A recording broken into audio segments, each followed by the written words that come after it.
जिला विधिक सेवा प्राधिकरण सागर के तत्वाधान में 4 मई 2024 को लगाया गया रक्तदान शिविर। रक्तदान शिविर लगाने की प्रेरणा कहां से मिली, यह बताती हैं एडवोकेट रश्मि जैन। देखिए, मध्य प्रदेश राज्य विधिक सेवा प्राधिकरण मध्य प्रदेश हाईकोर्ट से गवर्न होता है और हाईकोर्ट की मंशा रही कि विधिक सेवा प्राधिकरण के तहत आम जनमानस को, चाहे वह विधि के क्षेत्र में हो, चाहे शिक्षा के क्षेत्र में हो या चिकित्सा के क्षेत्र में हो, अन्य क्षेत्रों में भी आम जनमानस को किसी न किसी तरह से सेवाएं दे और सहायता प्रदान करे। और इसी कार्यक्रम में जिला विधिक सेवा प्राधिकरण ने हमारे यहाँ जबलपुर में सागर में जो कैंप आयोजित हुआ है उसमें रक्तदान शिविर का आज आयोजन है और हमें संभावना है कि लगभग 80 से 100 लोग यहाँ पर रक्तदान करेंगे। जिला विधिक सेवा प्राधिकरण ने इस विषय में काफ़ी मेहनत भी की है और प्रचार प्रसार भी अच्छा हुआ है। 10:30 बजे हमारा कैंप स्टार्ट हो चुका है और जीवन के लिए जैसा कि रक्त की बहुत आवश्यकता होती तो रक्तदान महादान जीवन दान माना जाता है और हमारा भी लक्ष्य है और जिला विधिक सेवा प्राधिकरण इस संबंध में आगे बढ़ चढ़कर आयोजन किया है और लोग भाग ले रहे हैं उत्साहपूर्वक। रक्तदान जीवन दान महादान माना जाता है, कहा रश्मि जी ने। तो मैंने सिविल सर्जन सागर से पूछा कि शिविर में कम से कम कितने रक्तदाता होने चाहिए ताकि एक शिविर आयोजित किया जा सके, चाहे गांव हो, मोहल्ला हो, शहर हो, पड़ोस हो। तो उन्होंने हमें बताया कम से कम 30 से लेकर 80 तक के दानदाता, अगर रक्तदानदाता होते हैं तो वहाँ एक शिविर लगाया जा सकता है। कोई वो नहीं है कि कितने डोनेशन के लिए तो जैसे यहाँ पर स्ट्रेंथ है, लेकिन यूजुअली ज़्यादातर कैंपों में मिनिमम 30 से लेकर के 50, 60, 70, 80 तक पहुँच गए हैं। ठीक है, डिपेंड करता है गाँव के लोग को। रक्तदान से किसको लाभ होता है तो ये नहीं कहा जा सकता, बल्कि ये कहें सभी को लाभ होता है। जी हाँ, एक मरीज को तो लाभ होता है जो आप देख ही रहे हैं, लेकिन जो दाता रक्तदाता होता है उसको भी कई लाभ होते हैं। रक्तदाता को होने वाले लाभ हम गिनाते हैं। नंबर 1, पुराना खून की जगह नया खून आने से नई ताजगी आती है, नसों में खून का संचार बहुत अच्छे से होता है। नंबर 2, रक्तदान के समय आपकी बीमारियों का टेस्ट हो जाता है, वो भी फ्री में, निःशुल्क। नंबर 3, रक्तदाता को इतना सम्मान मिलता है जिसका बखान किया जाना संभव नहीं है। नंबर 4, भाईचारा। जी हाँ, रक्तदाता अपना जब रक्त देता है तो वह सोचता है किसी न किसी मरीज को हमारा खून जाएगा, हमारा तो उसके साथ खून का नाता हो जाएगा, भाईचारा हो जाएगा। ये बात मैं नहीं कह रहा हूँ, ये स्वयं रक्तदाता और रक्तदान में सहयोगी संस्थाएं बता रही हैं। सुनिए उन्हीं की आवाज़ में। कारण ये है कि यदि 1 यूनिट रक्त हमारे पास है तो कम से कम 10 यूनिट की आवश्यकता है। हमेशा ही रक्त कम होता है, ब्लड बैंक में कम होता है और दुरुपयोग की कोई संभावना नहीं है।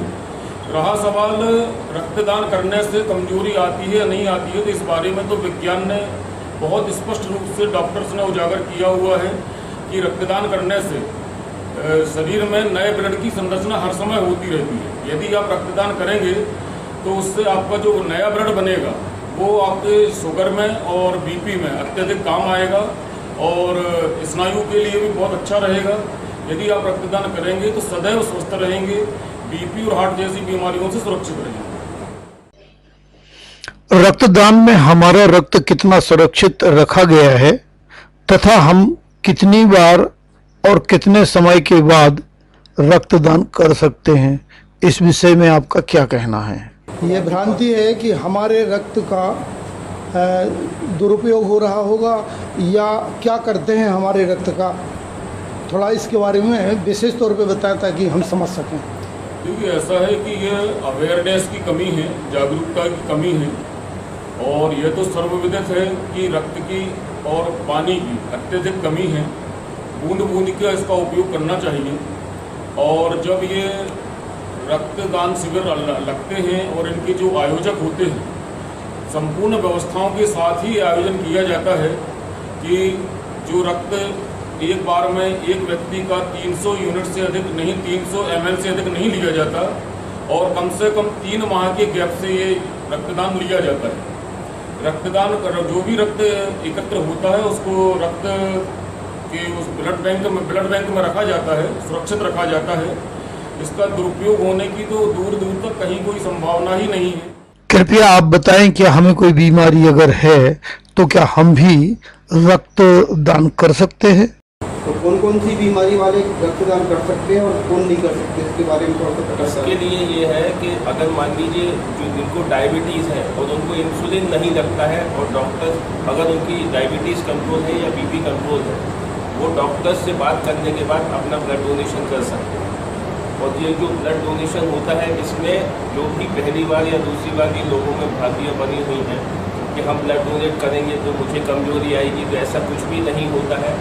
आपकी जो ब्लड डोनेशन होता है उसमें आप जो ब्लड डोनेट करते हो उसमें आपकी जो जितनी पुरानी बीमारियां हैं उसमें टेस्ट में सब कुछ समझ में आ जाता है कि किसको क्या बीमारी है, किसको क्या बीमारी नहीं है। और आजकल तो जो नेट टेस्ट के थ्रू होने लगा उसमें 72 बीमारियों की पता चल जाता है कि आपके शरीर में जो मेन 72 होते हैं उनको पता चल जाता है।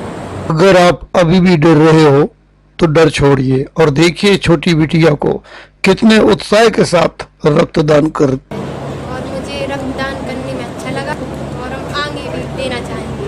4 महीने नहीं दे सकते, उसके बाद दे सकते हैं। ये साल में 2-3 बार देखा आपने इस बिटिया में कितना उत्साह है। और भाई साहब को तो देखो, ये ड्यूटी करने आए थे, इन्हें पता चला कि आज शिविर है और आ गए, बिस्तर पे लेट गए, रक्तदान कर दिया। ऐसा उत्साह आपको भी जगाना है और अपने देश को रक्त देकर के रक्त न मिलने की वजह से मरने से इस दुनिया वालों को बचाना है। ऑफिस आके पता चला कि यहाँ ब्लड डोनेशन का प्रोग्राम है। यहाँ के मेरा नाम संजीव कुमार दीक्षित है। सबसे फर्स्ट नंबर मैंने रजिस्ट्रेशन करवाया अपना, सबसे पहले मैंने ब्लड दिया और मुझे बहुत अच्छा लगा। ये हैं जागरूक इंसान। जैसे पता चल रहा है ये आ गए अपना रक्तदान करने के लिए और 2-4 बार कर भी चुके हैं और आगे भी करेंगे। इनका नाम है दीपेश। स्टाफ है और उनके साथ इधर ब्लड डोनेट करने आया है। ब्लड डोनेट इसलिए किया रक्तदान महादान, किसी को ज़रूरत है उसके हिसाब से मिल सके, उसको ज़रूरतमंद की मदद हो सके। इसकी धन्यवाद। पहली बार गई? हाँ, डोनेट नहीं, 2-3 बार 2-3 बार कर चुका हूँ। 2-3 बार कर चुके हैं? 2-3 बार कर चुके हैं। कैसा महसूस कर रहे हैं? अच्छा महसूस। कमजोरी तो नहीं महसूस? नहीं, कोई कमजोरी। रक्तवीर के नाम से जाने जाने वाले श्री समीर जैन 35 साल से रक्तदान में प्रोत्साहन का कार्य कर रहे हैं। उन्होंने स्वयं ही कई बार रक्तदान किया है और हष्ट-पुष्ट दिखाई दे रहे हैं। सुनिए क्या कहते हैं समीर जैन जी। शिविर जो जिला प्राधिकरण द्वारा साल में एक बार किया जाता है, ये पिछली बार जुलाई में किया गया था, इस बार ये मई में आयोजित किया जा रहा है। मैं सागर में 35 साल से रक्तदान के क्षेत्र में काम कर रहा हूँ और हमेशा ही लोगों की मदद करता हूँ। सागर में थैलीसीमिया के 100 बच्चे हैं जिन्हें हर महीने ब्लड लगता है और सागर में हमेशा ही कमी बनी रहती है। लोगों में जागरूकता रक्तदान के प्रति बहुत कम है, तो इसके लिए हम लगातार लोगों को जागरूक कर रहे हैं और हमारा यही काम है कि किसी को भी कभी भी खून के कारण कोई उसके साथ कैजुअल्टी ना हो। इसलिए लगातार हम इसकी कैंपेन भी कर रहे हैं, लगातार शिविर भी कर रहे हैं। अभी लगातार हमने जनवरी में शिविर किया, फरवरी में शिविर किया। और मैं निवेदन करता हूँ सागर समाज से कि रक्तदान में सबसे आगे हों और रक्तदान सबसे अधिक करें। पहले रक्त लेने के पहले अपने परिवार का पहले रक्त दें और उसके बाद आपके समर्थन में आपके साथ हमारा परिवार अपराजित साथ में रहेगा और अधिक से अधिक लोगों को रक्तदान कराने प्रेरित करें। और आज हमारे लिए अपराजित संस्था के लिए विदित जागरूक रक्तदान अधिवक्ता संघ की तरफ से आज आमंत्रण किया गया है। इसके सहयोग के लिए हम लोग, हमारी टीम ये यहाँ पे आई हुई है और अधिक से अधिक रक्तदान कराने में सहयोग कर रही है। क्या आप करेंगे रक्तदान? अगर हाँ तो संपर्क कीजिए जिला चिकित्सालय से कभी भी और कहीं भी जनहित में आपका योगदान सराहनीय है। और इसी के साथ हमारा ये कार्यक्रम समाप्त होता है। नमस्कार।